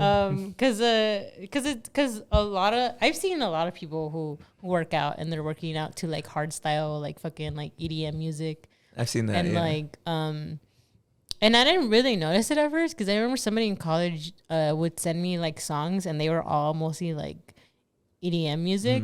And I'm like, why do you listen to this at the gym? But now when I start going to the gym and I listen to that music, that shit hits. Like that shit makes me want to like work out even more and like and just do like extra sets and like just be there and just be like working out. But also it makes sense because it's also like when you go and like if you're not wearing like a shirt, you for sure want to show off like your body or some shit like that. So like I think that's why a lot of people who go to the gym work out a lot to like go to the festivals and like show off shit. Yeah, which is nice. Yeah, you know, good flex. You know what's crazy is that a lot of people work out now in order to get something like that. It's either like to look good for raves. I've heard of this phenomenon that a lot of people are taking steroids and working out so they become influencers and get money. Have you heard of that? No. Fucking this is a super famous bodybuilder who talked about it. I forget what his name is, so he can't be that famous, right? But he talked about it recently. He's like, I know guys who have literally came up to me and told me I'm working out just so I can blow up on social media and make money. So that's crazy that like the gym culture has changed so much, especially when I hear about stories of like the older gym heads. And I mean, has it kind of changed? I mean, because like Arnold, Arnold, and then all those guys who like Mr. Olympia back in the day. I'm not saying it hasn't changed in the sense of that's like passion, you know. Like but those I feel guys like, are passionate. But I'm not saying they're not. I just feel like Arnold wanted something. You know, he wanted to grow up. He wanted to be Mr. Olympia, and then he wanted to be an actor. You know, so I feel like it's just because everybody's got a phone and like we're doing a podcast. You know, it's like it's just more accessible. Yeah. So I just that's probably what I think about it more. Yeah. Well, because I saw some guy talked about it too. And I was I'm surprised I haven't talked about this because I was like looking at documentaries about it. Some what do you call it? Gym influencer? Some gym influencer was talking about. I was like, On the Gym reason Talk? why, probably on Gym Talk. The reason why you probably see like a lot of these guys who like work out in order for them to get something else is he said that it's because when you work out and you start seeing progress, you're like, oh my God, I can change so much physically about myself. I wonder what else I can change. It's like I can change my life. I can change my money. I can change this. Mm-hmm. So this, I guess, I don't know. Work out, guys. It'll change your life. It really will. But back to the It's rave also base. good for your rave people. for your health. Rave base. These rave people. We gotta get these rave people. I mean, ravers. These ravers. Whoa, bro. Hard R. That's crazy. Come on. No, yeah, but I feel like I really enjoy. I feel like this is I found my people. No, just kidding. Just kidding. I'm home. I'm home. Did you? When you got to EDM, you were like running around and shit. When I was at EDC. Yeah, it was cool. It was fun. I feel like it was a nice kind of like getaway from everything. Now I'm kind of like sad that I'm back, but wow. You don't feel at home with us right here on the show? It's because I don't feel accepted here, you know? Damn. Brandon, you got to start being nicer to Julie. You're 1/3 of the show. You build the environment. So, but my 1/3 isn't being heard, bro. That's if she ever goes on strike, that's a shirt right there. She's my talking, 1/3 was not heard. Whatever. We're moving on. Yeah, bro. I can see that they're always bullying me. What? No, I'm just kidding. I don't think. Not only is Julie older than us, it's like, what power do I have over you, Julie? Yeah, you're also a woman. I would never. I would never. No. You're a woman, and I respect women so much. I never speak up against women. A woman comes up to me, completely says my point is wrong, then it's wrong. That's just the way it is. Am I right, my brother, Brendan? Anyways, what's your next topic, Julie? My bad. Okay. So my next topic, right? So it's graduation season. And you know, there's a lot of the internet being the internet. The internet being the internet. The internet being the internet. Wait, hold on. I'm trying to pull up. No, this is actually interesting. Go ahead, Julie. I'm trying to pull up the tweet. Sorry. So I basically saw something on Twitter, and it was a girl who took a screenshot, and it said of somebody's TikTok, and basically her TikTok said, "I can't wait until the day my kids can select bachelor's or higher after generations of it being middle school or less." And then she put like the little like crying thing with like a heart, the heart hands. And then the person who screenshotted that said, "Yes, putting our parents down to show I got my degree. Y'all bitches are mad corny." And then somebody else subtweeted that and was like, graduation season is upon us, and Latino Americans are brainstorming how they can make their parents border crossing stories about them. What do you guys think? Thoughts? Thoughts on what was happening in these Twitter when accounts? you sent this, you could probably even read my message. Is y'all are gonna have to carry because I don't understand. Like Well, what is it about it that you don't understand? Because I feel like it's pretty self-explanatory. I don't get really. She's basically mad that the girl basically said like, "I can't wait until the day my kids can select bachelor's or higher," because she's saying that like. But when I say I don't understand, I'm like, is this like a common thing? Like, is this like a? It's like a thing. I feel like it's a thing that I've been starting to see since like probably like 2 years ago. I don't know how long it's been around that people have had an issue with such thing. The thing, you mean like a thing as in there's been backlash, or you mean a thing as in people celebrating their parents? That it's been backlash. Oh, like, okay. Yeah. There's been backlash about it now. Like before, people would say it, I wouldn't hear much about it. Yeah. Now people say it. People say like, you know how people, what is it? My parents crossed the border so I can cross the stage or something like that. yeah. They would like people used to say that a lot. People used to say that a lot. Yeah. And I guess people are starting to find like issues with that because they're like, you're using your parents' like immigrant story to kind of uplift your accomplishments. Mm-hmm. Well, okay. So this one, I'm glad we're talking about this because this is an interesting. And this is within like the Latino community, right? Because she said graduation season is upon us, and Latino Americans are brainstorming how they can make their parents' border crossing stories about them. Well, okay. First, or do you want me to go first? Or you want to go first? No, you can go.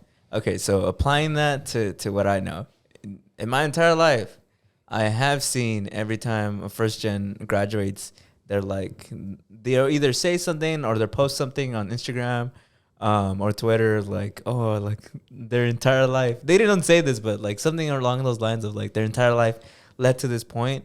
I feel like it's to me, I don't really understand where the backlash is coming from. Because like relating it to my own life, my mom only made it to like 4th grade. Our dad only made it to what, high school? Right? Do you know? Yeah, high school, right? Yeah, so like our parents never reached any level of higher education. And so when I graduated, I felt proud that I was like, oh my God, like I'm a first gen kid. My parents didn't have any education at all. My mom loves learning, you know? I'm obviously going to acknowledge my roots of where I come from. At the same time, do some people like se pasan? I don't know. I'm sure some people are doing it inherently for a little small clout of just like, oh, I bet you guys didn't know, like my parents never graduated fucking like middle school, you know? I'm sure there are people out there, but I would say a majority of people just want to celebrate the fact that they're reaching a higher level of education when the odds were stacked against them. But what do you think, Julie? Well, because I just think that, like, I don't think their intention is to basically make fun of their parents' education or, like, how they're not educated, I guess. And I don't think they're also using it, at least some people. Again, there might be that other some that is using it for clout or whatever. But I feel like, I don't know, to think that, like, you're first generation and, like, it's the first time that, like, one of you is kind of like graduating from a higher education, and like back then that shit was like impossible because one, like you have like your parents probably were like, education doesn't matter, like why should you go there, it's all about just working, grinding. Like we know this, we've grown up with like knowing that like the mentality was always just grinding and like just working, like education wasn't really ever like a thing. And also because like education wasn't really like what do you say, accessible to a lot of people. You know, like back then it was just like predominantly you just had to be white and like you can go to school, you can go to college. Like not until eventually that like it was like there was even colleges that were just predominantly for like the black community, right? But then eventually like they were like, okay, we'll start kind of building them together, right? And what's interesting is that I started seeing videos like on my TikTok of like parents fucking crying and seeing their kids graduate. And like to me, I remember that shit really got to me because I was kind of like, there are some parents who generally also see that they generally were like thinking about their kids and their future. And they were like, I'm going to leave my hometown for a betterness for my kid. And like, and like, I think some kids feel that. Some kids see that they see that their parents grew up and like all they did was just dedicate themselves to their kids or like to them, right? And like, I don't know, I always saw those videos and like there's another video of a dad who like it says first in the family to graduate college, and it was the first time I've seen my dad cry. And it was just like him saying like, I did this, I dedicated my whole life for you to get to this moment. And like, I don't know, I'm just like, to talk shit about those things, it's kind of like, what a fucking hater, bro. Yeah, it's just like, to me, and this is only speaking to me because I was in that area. My parents are immigrant parents. Like, they didn't have anything when they got here. They legit had nothing. My mom was pregnant with my older brother. Like, they had nothing. And then for all three of us to finally graduate school and kind of like have our own careers now, like after them coming here and having nothing. My mom was 19? My dad was like 24. My mom, her education again was only from middle school, and my dad was only from high school. But yet my dad was able to go back to school, go to trade school, get a license, and like have his own business. And like, I don't know, I feel like there's like, yeah, I'm speaking a lot of like, for us, it was just like, they were able to do it, but there's a lot more families that were able to do it to kind of make their children come first, you know? And I think that's what all of the parents were thinking. Like, I'm coming here for my kid. Like, I'm coming here because I didn't have the best childhood, so I want to go somewhere to give them a better life. And to me, to like kind of see the backlash that like, I guess these kids are kind of getting, I'm kind of like, how mad are you that like, I guess, how envious are you that you kind of don't have, I guess, that story to kind of say? Or like, I don't know. It's not like I'm saying like, I'm saying go fuck yourself. Seriously. Like, that's so insane to me because, like, my mom, especially because it's so personal, and I guess that's why I wanted to talk about it, because my mom literally told me stories about how she didn't go to school. She stopped going to school when she was in middle school because her grandma, her mom, my grandma said that women shouldn't go to school, that women don't need to learn education. That's for boys. And my mom has always been a bookworm. She's always wanted to learn. If you basically ran into her, you would see on her YouTube, she's literally all about learning. She loves learning. And so for me, when I graduated, I felt like I did this for a big portion of it was for my mom, you know? And for like people to shit on that, it's like, go fuck yourself. Like, you're literally just jealous. Like, it's literally all envy.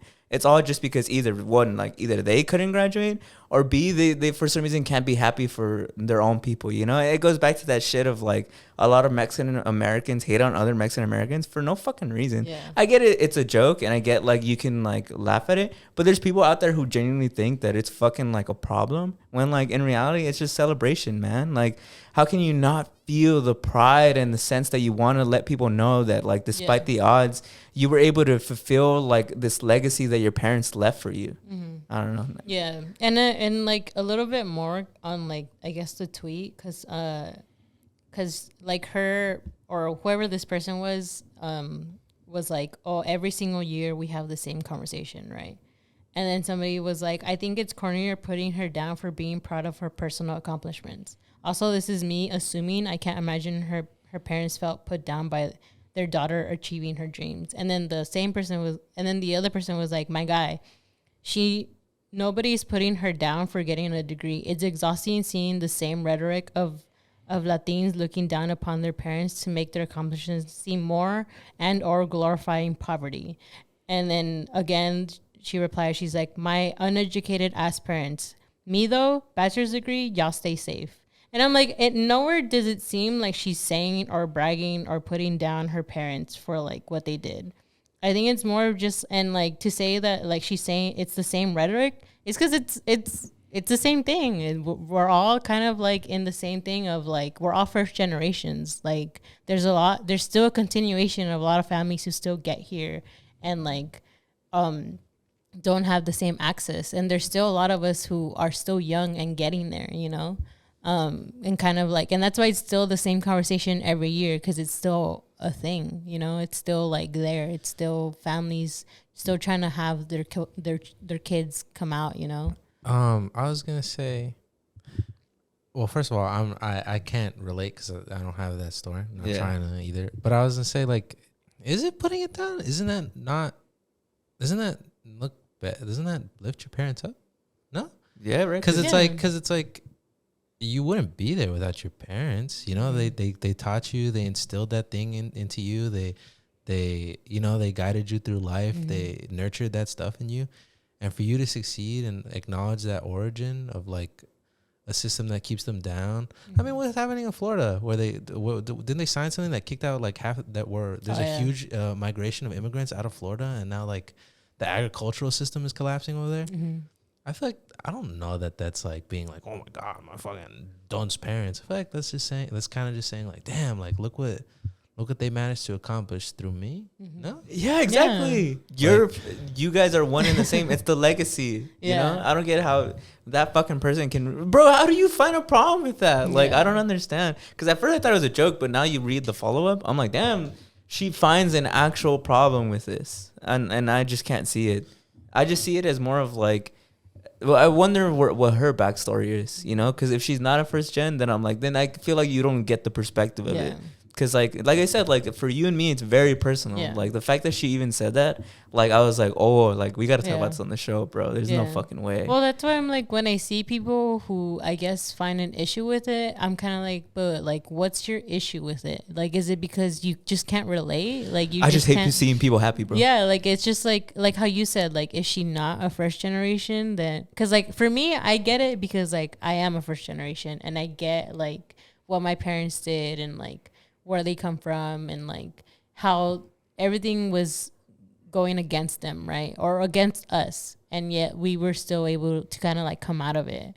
And I don't get where the backlash of saying something like that is coming from. Well, I kind of get it, but at the same time, I kind of don't. Like, I don't get why it's so harsh, I guess. I mean, I guess I'm just like, I'm sure there are people who are fucking mean like that in terms of like, fuck my parents, you know what I mean? Mm-hmm. But I feel like that's the vast majority is not that. Yeah, exactly. I don't think until I've heard that tweet that it's ever even registered in my mind that was a problem. Yeah, you know what I mean? Every time I see on like people I know from high school or how they graduated college, I'm like, oh, that's a great story, you know? Like, oh, and they're so happy and with their parents, and they're always thanking their parents for the opportunity that they gave them and stuff like that. Because I don't know, you said your mom crossed, right, and that somebody washed down the river. Mm-hmm. Like, she risked her life for you to do that. You know, I feel like that's not that. I don't know that's clout chasing. That sounds pretty harsh for me. That's like that's a huge sacrifice. You know, like if she hadn't done that, you might have not be here. You know, you might. I'm not saying you wouldn't be alive. I'm just saying like you might not have these opportunities, these privileges and stuff like that. I don't think that's like being like, my fucking parents, it's all about me. Mm-hmm. No, I feel like inherently you are your parents. Mm-hmm. Inherently you are a part of them. Especially if you're posting them, it's because you have that understanding that what you're doing directly relates to them. And so I'm like, I feel like if they were shitting on their parents, they'd be shitting on themselves. Yeah. And I really doubt people would be shitting on themselves. And I feel like if the parents didn't like that, then it would show that like how I said, like the videos that I was seeing of like the parents crying of actually seeing their kid graduate. Like you could even see to them that this was their, like them being like, I'm working hard for you so that in the end you can come out better than what I had, you know? Like, I don't think they're trying to say, like, you're better than me. I think they're really just trying to be like, I want you to accomplish what I was never able to do. And I think that's, like, the biggest thing that, like, they're trying to say. Also, she said glorify fucking poverty? That literally doesn't make any sense. Glorify poverty? The only reason you would think it's glorified poverty is if you were outside looking in being like, oh, like, I wish I had a story like that, which to me shows that she is envious. It's like, how can you say that's glorifying poverty? You know, and like because that's a personal opinion. Yeah. If you really think that's glorifying poverty, you're the only one who's kind of giving it that idea that like, oh, I wish I was like that. So that way I had an amazing story. Yeah. Right? Tripping or not? I'm sorry. I know you don't have a dog in the fight. I'm not saying you're tripping. I'm just like I don't know. People are so mean. Well, cause like you getting a degree or like a first generation getting a degree, isn't that just all good? Doesn't that help you? Doesn't that create generational wealth? Doesn't that like, you know? That's like the start. You can make change. You can show that. I don't know. Yeah. I'm struggling to find the like, her point. the bad. You know what I mean? Yeah. I mean, like, again, I'm sure people like that exist, but like people like anything exist. Yeah. You know, there's people who fucking like fuck animals, like, but like, you know, like, but if like somebody posts a picture of them with their dog, I'm not like, oh, you sick fucking pig. What? like no. Yeah. You sick fucking. Yeah. Well, because this legit had me thinking of, like, I remember being like, because I've seen like people that I know who would say like quote stuff like that, or like I remember saying like we're immigrant children, like we were able to graduate, right? And I remember always thinking, like, is that bad to say? Like, I remember thinking, because even like, I feel, correct me if I'm wrong, but I know people who are undocumented who graduated, who got a degree. That's a fucking big deal. Yeah. Like that's huge, no? Like I don't know if you guys know any people like that. Who Yeah, no, I know. Graduated. Yeah. Isn't that? I thought that was a big deal. You know, like, so I don't know this whole. There is a person who I know. Well, I used to know that was undocumented, and she hated when people would say that. How when come? people would, I don't know. I never asked her That but they were undocumented, or yeah, that they were undocumented, and they would hate when people would be like, "Oh, I crossed," like what we're saying right now, like that they had an issue with it. I don't know why, but like they had an issue with. I guess like, I would really like to hear like the other side. not necessarily the other side, but like just your argument, like, because I feel like in the TikTok and not TikTok, the Twitter, it's not really like an argument. They're just kind of saying they dislike it. Yeah. You know, but the fact that you guys know a few people who are like that, I'm like, well, so it's bothersome, obviously, for some people. Like, there's, I mean, you know, so that's why I'm kind of like, I don't get it, because I'm like, I just don't understand what point you're trying to make. Well, I mean, I don't know. Well, because here's another tweet, right, that I saw. They were like, every graduation season, the corny Latins come out of nowhere to make sure to let us know that they are better than their poor, illiterate parents who crossed the border illegally so they could cross the stage. And then they go on to say, like, your parents are victims, but also so much smarter than us who have degrees. Last thing, borders are fake, and everyone who has anything to do with enforcing them is going to hell. Wait, what? I don't know. Like, that's things that I see. That's things that I like usually be saying. And like, this isn't the first time I've seen them. I've seen them since, like, I'm telling you, like, last year. But to, like, I don't think anybody's making the assertion that like I'm much more intelligent and smarter and therefore superior to my parents. Yeah. I think they're just acknowledging that it was really hard to get this opportunity, and their parents made an unbelievable sacrifice to get them there. Yeah. And they're really proud that they didn't fumble. Like, that they didn't like waste their parents' sacrifice, you know? So to be like, oh my God, like they're fucking saying like to my parents, I don't know about all that, you know? Or like borders are fake. Like, yeah, obviously, but like the fucking government doesn't think so. You know what I mean? They're locking kids in cages down there. I don't know. What are you talking about? You know? I also think the other aspect of it is that, like, it's inspirational, and like it's something to really show your presence as. Is to show that, like, a lot of people can relate to your story, and if you could do it, maybe somebody else can do it too. And to me, it's like I really don't get where you can make the association that you're thinking you're better than your parents, because you're literally, most people graduate for their parents. You were talking about your undocumented friend who maybe has a problem with it, and we don't even know for the reason why. All we know, maybe it's something else. It could be they have a problem with their parents. But for me, from my side, from some of the undocumented friends that I had who did graduate, they talk to me all the time about how they literally want to like buy houses for their parents. They love like that idea of that everything they do is for them. You know, so to me, it's like I don't really see where you correlate that to where like all these Latinos come out to say that their poor shitty parents luckily didn't raise a fuck up. You know, I really don't get that. Because isn't that like graduating and taking the educational route? That's not saying that like you're better. Isn't that saying like that's the safer, like comparatively easier than working fucking 18 hours a day for fucking dick. You know what I mean? I feel like I don't get that 2 and 2 go together, that you're saying like, oh my gosh, up here, down here. If anything, it's saying like thank God for them that they made all that sacrifice so that I got to take the comparatively much easier route, you know?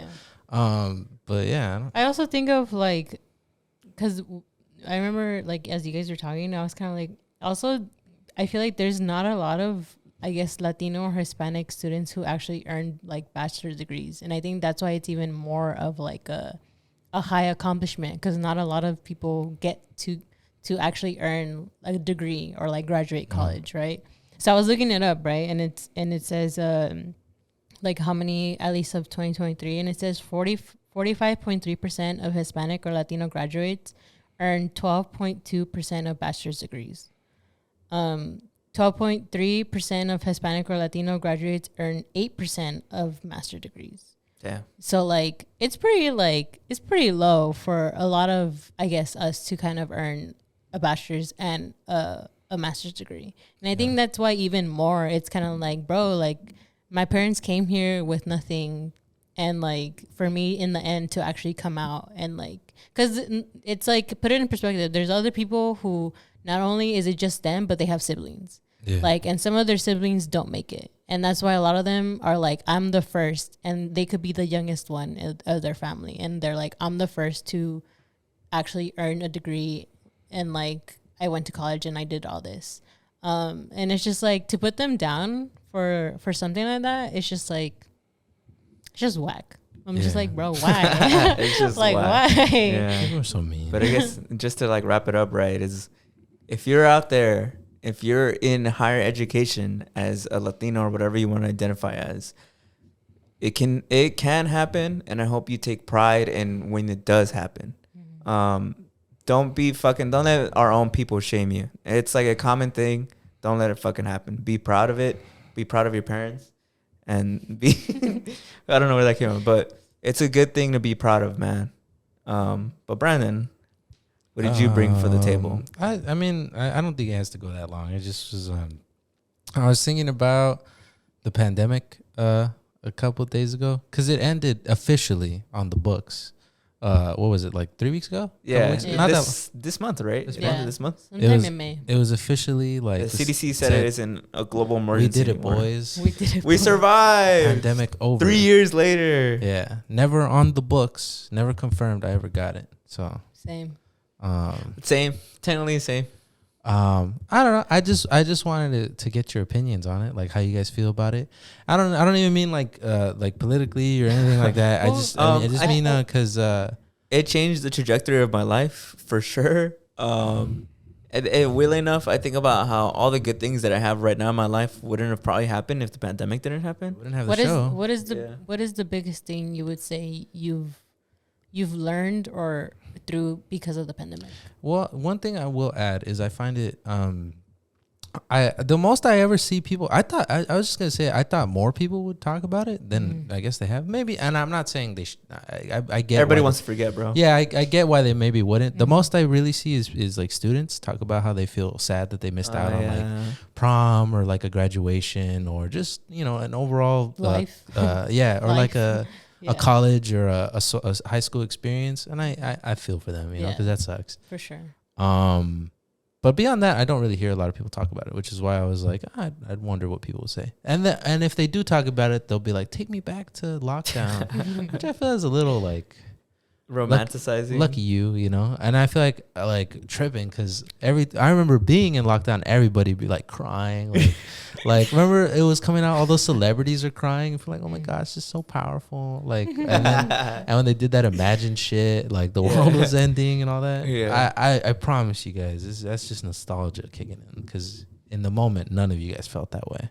True. Yeah. No, for me, I consider the pandemic, and I mean like prime lockdown, is probably pretty up there and like one of the worst like times in my life, just because I'm a very like extroverted person. Like I like being outside and I like being around people and I like seeing people smile on faces, and with masks and stuff you couldn't.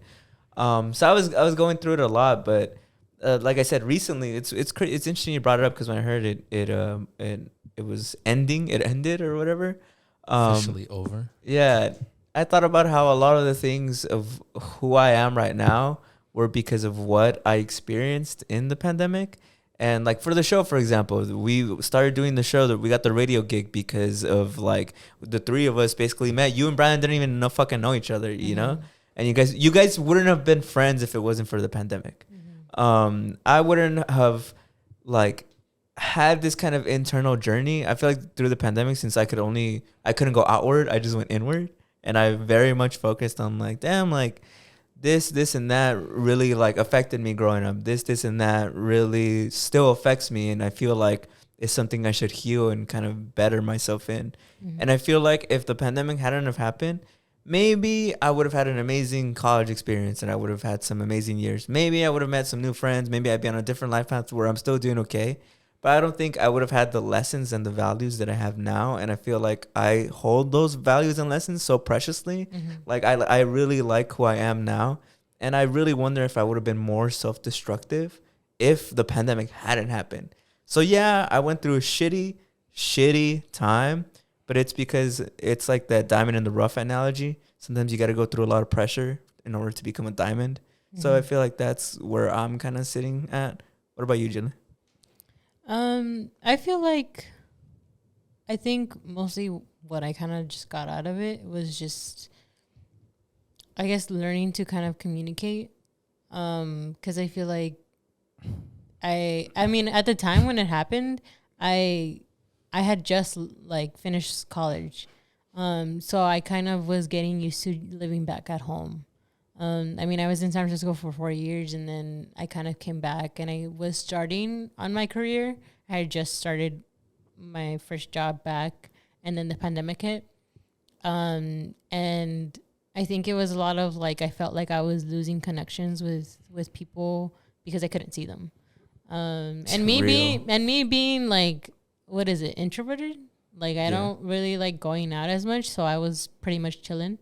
But I think I was more thinking about like my future and like feeling that I was behind on my career because like I couldn't do anything. I mean, eventually I like talked to myself and was like, okay, like we're in a fucking pandemic. Like no one's going out, like no one's doing anything. So like you're not really behind on anything because like nothing's really happening anymore. And I think a lot of it was also, I guess, reconnecting with like my family because I had been away for so long. I mean, of course, we had like our ups and downs during the pandemic. But I feel like me and Stevie got closer because we were so away that we kind of just had each other. And I feel like that's what kind of kept me sane of like being away from my friends was that like I still had like Stevie there because I was like, at least I have someone to talk to hang out with, I guess, and like go out or like do something, or like go get food or whatever when we were able to, Or smoke. or smoke and get high. And then I met Brandon, I guess. And then from there it's just like I guess this happened, right, where we got the show. There's like more stuff to that, but I think in the end, like I feel like I grew a lot more of me being able to talk to people, getting to know, because I think once I got out and started going to work, I was easily able to socialize. I don't think I was really stuck in the I don't want to be social or talk to people. I think it made me more want to learn about people and know who they are, where they come from, what they do, what they want in life. It gave me a lot more of that, of wanting, of kind of like the urge, because I was so much in like I couldn't meet people, that it left me with like wanting it, so that when I got out of it, I became a lot more talkative and like getting to know people, or trying to see how people kind of, I guess, talk, and like what makes them talk in a way. So like I understood like what conversations a lot more people are interested talking about themselves.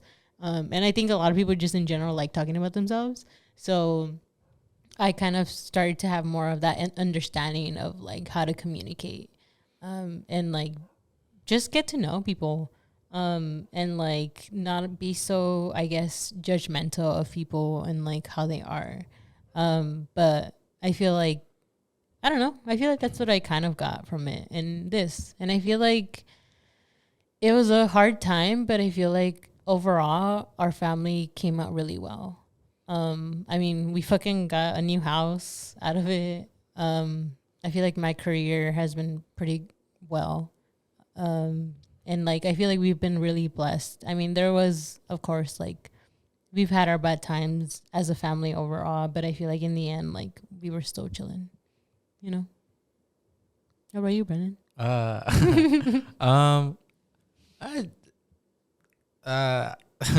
I just I can't believe that happened.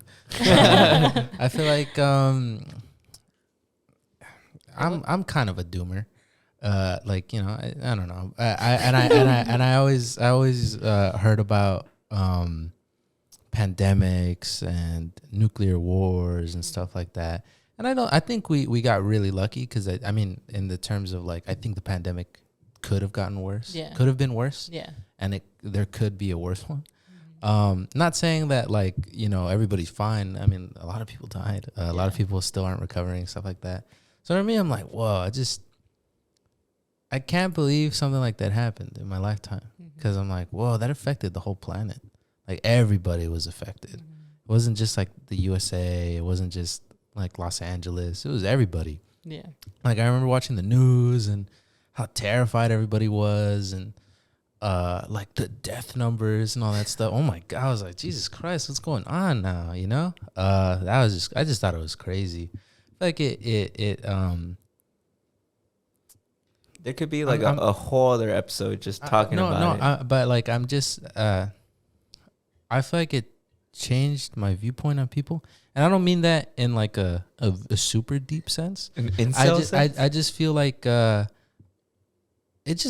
feel like it was very revealing for a lot of people, in the sense of like do you remember when everybody was like, oh my God, I have to wear a mask, it's my rights, like, oh my God, like I can't breathe. Like that might be one of the dumbest things I've ever heard, and I can't believe that was like this huge like movement and stuff like that. And I'm not even saying that to like stake a stand. I'm saying that because I thought it was funny. I don't know, shit like that was just crazy. You know? It was just very revealing of people's real. Well, I feel like since then, and just life has been so surreal. I never knew life could, because it's as if before the pandemic, all that like government stuff and like world stuff, I knew it was there, but it was always background to what was going on in my life. But when the pandemic happened, it's as if the background then became my life. You get what I mean? Well, because you remember when people were printing out fake doctor's notes that they had a medical exemption to the fucking mask. Oh my God. I remember going to the doctor once, I think for like a checkup or to do like a blood test or something, just run of the mill shit. Yeah. And there was a person trying to do that at the doctor's office. And they're like, bro, like, we're the doctors. Like, we know that this isn't true. Like, what are you trying to, like, oh my God. Or the one time, there are those people who would wear those fucking like clear masks that that defeat the purpose of the mask, because it's like way out here, and like you can sneeze and like cough all over the place, you know. I don't know. When people would wear like the mesh mask or something like that, because they're like, I can't breathe. Man, oh my God, bro. No, there was a lot of like when people bought hand sanitizer and they sold it for like $99 or tried to. Do you remember when it first started? The fucking stores were completely emptied out. I know, and I always thought like, what a turn. Everybody's saying like, oh my gosh, the world's gonna end, and they overreacted, and then Like a month later, they're like, "Oh, pandemic, like bullshit. Like what fucking COVID? Like my uncle got it and he's fine. You know what I mean? Or like now when people say like, "Oh, I got the vaccine," and they do those fake videos where they're like having seizures and stuff. Like, "Oh my gosh, I got the vaccine in like 2020 and I'm fucking." It's acting up now. Yeah, I don't know. I just what an time. I'm telling you, it's surreal, bro. What an interesting It's a time, realness. man. Like I can't believe that happened. Yeah. I mean, hopefully, there's not a worse one. No, I mean, like, hopefully, maybe you never know. Maybe like 10 years down the line, the vaccine did have something wrong with it. I mean, something happened. Everybody mutates. Something happened with Johnson & Johnson, right? Didn't they get recalled because of something? I don't know. Did they? Something with blood clots? Johnson and I don't know. I feel No, like I mean, there were side effects to the vaccines, yeah, because obviously it was like, come on. They only had such time. They needed to like speed things up. But I mean it more in the sense of like, imagine like even more sci-fi bullshit happens where like the vaccine genuinely, like some people like it mutates them. I just for me, the one thing that I was always like, that's the most ridiculous thing I ever heard is when people would just try to not wear the mask. That's like if I told you to cover your mouth when you coughed and you were like, bro, what? Like, it's a free fucking country, dickhead. Like, what do you mean, bro? Just cover your fucking mouth. I don't know. The way I saw it is that if they didn't want to wear the fucking mask, that's on their ass. Nah, I don't know about that, because I feel like that the purpose of the mask was to help other people so you didn't spread it, because everybody was just no, I know, but they're not gonna fucking wear the mask. So I was always like, that's on their ass. I just don't get. I don't. Again, I'm not saying this like, oh my god. I just mean it like, how hilarious. Like, I can't believe some of the excuses that people would come up with. I can't breathe. Do you remember that fucking dumb lady who tried to use like a George Floyd analogy with it? No, I think it was on like the Daily Show where they interview her and she's like, "Oh my gosh, everybody's protesting George Floyd because he said like he couldn't breathe, but when we say we can't breathe, nobody gives a fuck." Damn, she's out of pocket for that. You don't remember shit. that? No. I feel like I kind of vaguely remember that. I don't know. It's just I mean, not funny for some people, but what an interesting. I do think that's where our kind of retrospective comes from. Like our introspective, I think is more the word.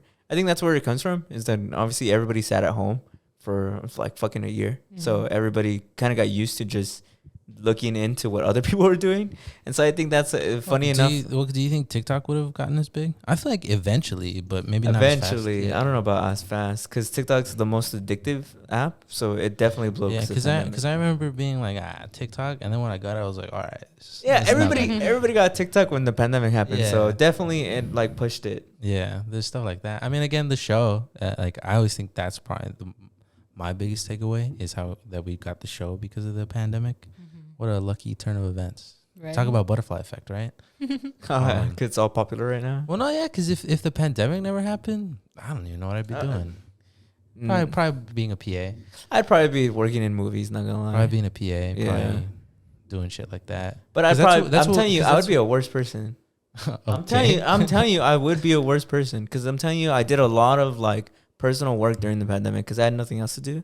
So I'm telling you, there's shit that I've never told anybody that I found out about myself that I'm like, damn, I gotta fix that. So me personally, I feel like I would be a shittier person. I may not be aware of it, but I would have been a shittier person. I don't know. You guys didn't do any self work? But maybe it's because I was an extrovert, so I'm like, I just need to like venture around something. So I'm like, the only thing I can venture around is my mind, and that's what I'm gonna fucking do. So I went to the crevices, the deepest of the trenches, the deepest of deep to the highest of highs, and I learned a lot of shit, man. And still, and the craziest thing is that I learned that there's so much more to learn. You know, I think it's crazy that we had that teacher who said that he thought it was all bullshit and that it was just a bad cold, and he had to eat his words. I don't know. We had background. We on our like second or maybe our last day at college. No, it was our last day. It was 100%. Our professor was shitting on like the fact that the school was closing down. It's like all this. He was like they're cowards. They're bending. they're bending to the needs of the students. Because remember, there's a big like petition because they're like, we have family who are at risk and like we really think we should close. Because I think a bunch of other CSUs had closed or whatever. Shout out Cal State Fullerton, by the way. That's where we went. Titans for life. And so there was a petition, and then like I think the president was like, "I have seen the demands of the people," and you know this The people have spoken. you know, and he was like, "We'll be shutting down for a few like I don't know what was it, like 3 weeks," and everybody was like, "Yay!" And he but was our like, professor was like, he was like, "Cowards, cowards!" yeah, he was like, nah. Well, because he was a super. He was a hard ass. he was a hard ass. Like he couldn't. You could have fucking got into a car crash, and he would have been like, "You were late, bro. You were late to the exam. Like, sorry." Well, yeah, you know? and I remember mega hard. I remember ass. him, and then the fucking I guess teachers' pets were like, "Yeah, kids just want to get out of like homework and stuff," and he was like, "Agreed." Like it's just a bad cold. Like I wonder what happened to him.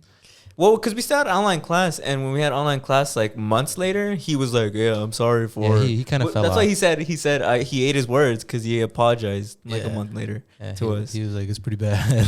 Like, you know. He said some shit like, and I have what did he say? I had what did he had like a disease. So if I catch it, like I basically am done gonna for. die. Yeah. He basically said he's like a highly susceptible guy. So he's like, I'm sorry, like it's because at the time, you know, I didn't the news, you know, Yeah. he put the blame on something else. I don't know, just shit like that, where it's like, I don't know, what an interesting time, man. It was fun. It was funny.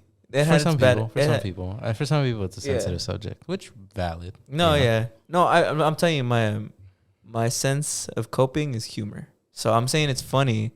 What I'm really saying is I It's went through not- it. You're saying it's funny, but in reality, it's not funny at all. Stevie for sure went through it because his ass couldn't go out. His ass was always known to be going out and about. Bro, it's So crazy. I could have a whole. I knew his ass. My ass was chilling because I was like, Bro, I'm telling I you, I like could write a being home. whole novel about mentally like some of the shit that just like went down with me, and it's fucking insane. I even have video recordings of, you know, never mind. But it's just to say that despite, unless you guys have something else to say, No, that's No? it. it's just to say that despite, you know, the pandemic or plandemic, whatever you believe, despite all the errors and social issues, you already know that everything's cool. And everything will be cool if you tune in to next week, because that's pretty much the show that we have for today. Shout out to our Patreon subscriber, Yoel. If you guys want to join the Patreon, go ahead. You guys get exclusive content like an extra episode that we're about to shoot right now. We're in a good mood, so I hope you guys are also in a good mood and you feel our vibrations. But until then, we'll see you guys next time. bye. See ya.